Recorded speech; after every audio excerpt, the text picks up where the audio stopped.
அமெரிக்காவுக்கும் ஈரானுக்கும் மத்தியில பதட்டங்கள் நாளுக்கு நாள் அதிகமாயிட்டே போகுது. இந்த சூறாவளியோட மையத்துல ஒரு பிரம்மாண்டமான அமெரிக்க போர்க்கப்பல் நிக்குது. அத பத்தி தான் நாம இப்ப பார்க்க போறோம். இப்ப கேள்வி இதுதான், ஒரு அமெரிக்க போர்க்கப்பல ஈரான் மிரட்டுது. சரி, நிஜமாவே அந்த கப்பல் ஆபத்துல இருக்கா, இல்ல அந்த கப்பலே ஒரு பெரிய ஆபத்தா அந்த பகுதிக்கு வந்திருக்கா? வாங்க இந்த புதிரை கொஞ்சம் கொஞ்சமா விடுவிக்கலாம். முதல்ல கள நிலவரம் என்னன்னு பாருங்க. ஒரு பக்கம் அமெரிக்க அதிபர் ட்ரம்ப் ஈரான் கிட்ட சொல்றாரு, ஒரு புது டீல் பேசலாம், உங்க நியூக்ளியர் வெப்பன்ஸ் எல்லாம் வேணான்னு சொல்லுங்கன்னு ஒரு ஆஃபர் கொடுக்கறாரு. ஆனா இன்னொரு பக்கம் ஈரான் என்ன நினைக்குது, நம்மள சுத்தி பொருளாதார தடைகள், மிலிட்டரி பிரஷர்னு போட்டு நசுக்குறாங்கன்னு ஃபீல் பண்ணி உங்க போர்க்கப்பலை மூழ்கடிச்சுடுவோன்னு நேரடியாவே மிரட்டல் விடுக்குது. இந்த வார்த்தை போருக்கு பின்னாடி நிஜமாவே என்னதான் நடக்குது, உண்மையான ராணுவ நகர்வுகள் என்னென்ன புரிஞ்சுக்க நாம இந்த முழு படத்தையும் ஒரு தடவை பார்க்க வேண்டியது ரொம்ப அவசியம்.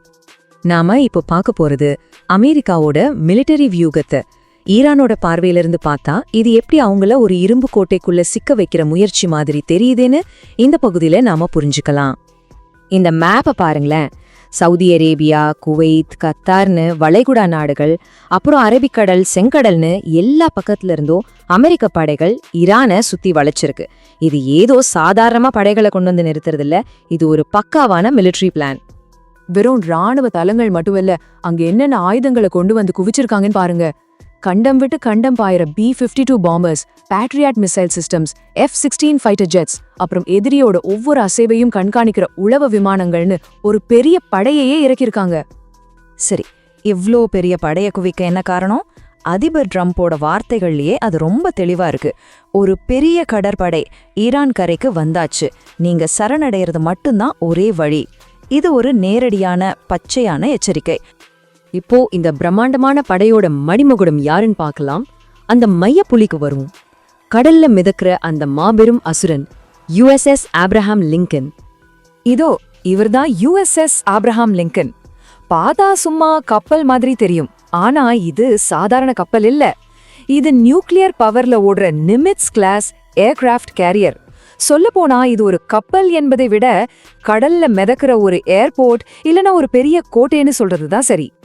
சரி, இது எவ்ளோ பெருசுன்னு சில நம்பர்ஸ்ல சொல்றேன் கேளுங்க. இதோட எடை 1,00,000க்கும் அதிகமான டன். ஒரு சின்ன கம்பேரிசன் சொல்றேன். ஈரானோட மொத்த நேவில இருக்கிற எல்லா கப்பல்களோட எடையும் சேர்த்தா கூட இந்த ஒரு கப்பலோட எடைக்கு ஈடாகாது. இதோட உயரம் 74 மீட்டர். யோசிச்சு பாருங்க, ஒரு 24 மாடி பில்டிங்க அப்படியே கடல்ல மிதக்க விட்டா எப்படி இருக்கும்? கிட்டத்தட்ட அப்படிதான் இது இருக்கும். கடல்ல மிதக்கிற ஒரு மலைனே சொல்லலாம். இப்போ அதோட தாக்குதல் திறனை பத்தி பாப்போம். இந்த ஒரு கப்பல்ல மட்டுமே 90 போர் விமானங்களை கொண்டு போக முடியும். பல நாடுகளோட மொத்த விமான படையில கூட இவ்ளோ விமானங்கள் இருக்காது. நினைச்சு பாருங்க. ஆனா இது எல்லாத்தையும் விட ஒரு ஆச்சரியமான விஷயம் இருக்கு. இதுல இருக்கிற 2 நியூக்ளியர் ரியாக்டர்களுக்கு ஒரே ஒரு தடவை எரிபொருள் நிரப்பினா போதும், அடுத்த 25 வருஷத்துக்கு இந்த கப்பலுக்கு பவர் சப்ளை கிடைச்சிக்கிட்டே இருக்கும். அதாவது ஃபியூவல் தீர்ந்துருவோங்கிற கவலையே இதுக்கு கிடையாது. இந்த கப்பல் ஒரு தன்னிறைவு பெற்ற போர் இயந்திரம். இதுக்குள்ள 3200 நேவி சிப்பந்திகளும் 2500 ஏர்ஃபோர்ஸ் சிப்பந்திகளும் வேலை செய்றாங்க. F-18 ஃபைட்டர் ஜெட்ல இருந்து ஸ்பாரோ, ராம் மிசைல்ஸ் வரைக்கும் எல்லாமே இதுல இருக்கு. அது மட்டும் இல்லாம எதிரி தாக்குதல்களை முன்கூட்டியே கண்டுபிடிக்க நவீன ரேடார்களும் தற்காப்புக்காக ஃபாலங்ஸ் வெப்பன் சிஸ்டமும் இதுல இருக்கு. ஆனா இந்த ஆட்டத்துல இந்த கடல் அசுரன் மட்டும் தனியா இல்ல. இது ரொம்ப சிக்கலான ஒரு செஸ் கேம் மாதிரி. இதுல மத்த பிளேயர்ஸோட நிலைப்பாடு என்னன்னு இப்ப நாம பார்க்கலாம்.